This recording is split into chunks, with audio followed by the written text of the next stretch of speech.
invite Mr. Michael Scott, U.S. Human Rights Cities Alliance. Please. Good afternoon. Yeah, that's Michael. Yeah, sure. I have my hands full. Thank you. Good afternoon. I represent the U.S. Human Rights City Alliance. I come to you from the plutocracy, the democracy of the United States. Yeah, so I think we agree with all of these principles. I think there's one that Magali, and I think even you, Changrak, referred to, but we didn't put it as a principle, which is, it's captured by the word networking, something around decentralized at the human and civil society level. To me, that needs to be elevated to the level of principle.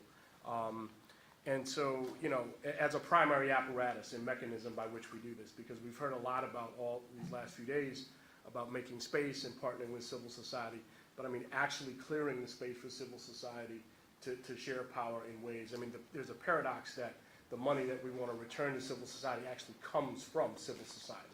And so perhaps there's a way to actually just make some space for that, both financially, but also with respect to how we think about things. So let me try to really quickly go through my points that I'd like to share. Out of these, they're going to cover, which is the UN initial report, decentralization, deconcentration, subsidiarity, and accountability, particularly Articles 33, which is about coordination and alignment, 34, info requirements, 36, accountable gatekeepers, as we would call, 43, what we would refer to in the US called mega communities, 73 other networks, and then 76 what I would refer to as the corruption of intent, not just graft and corruption.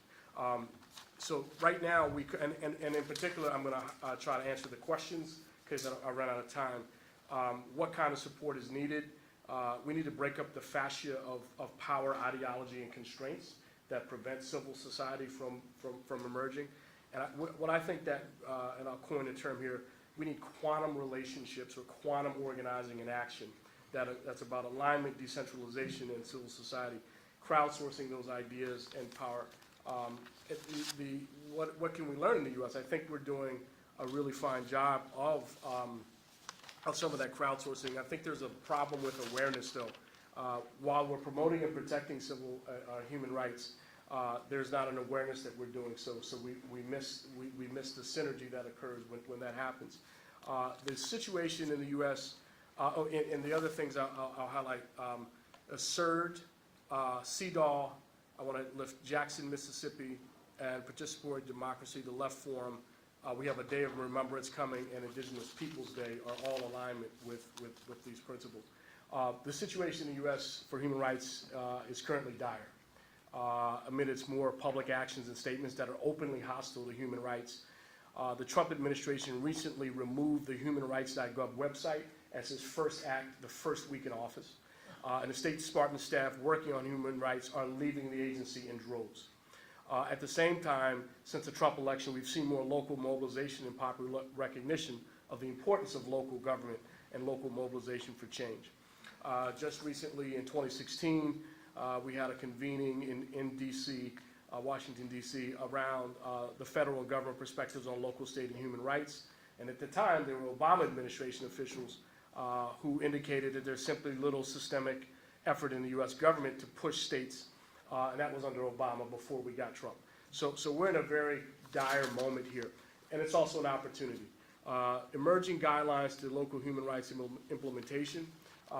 We're appreciative of the work of our Swedish friends at the Wallenberg Institute, and Columbia Law School has done some interesting work, and I can forward that later. We didn't get to prepare in advance. But perhaps I think we ought to lift, my time is almost up, the Universal Periodic Review, the UN expert working groups and special rapporteurs, including the people working on working group of people of African descent. I was involved with that, which called for reparations for the first time in the U.S. formally and of course they want to do away with them now. But this really starts to get to some of the cultural rights that are consistently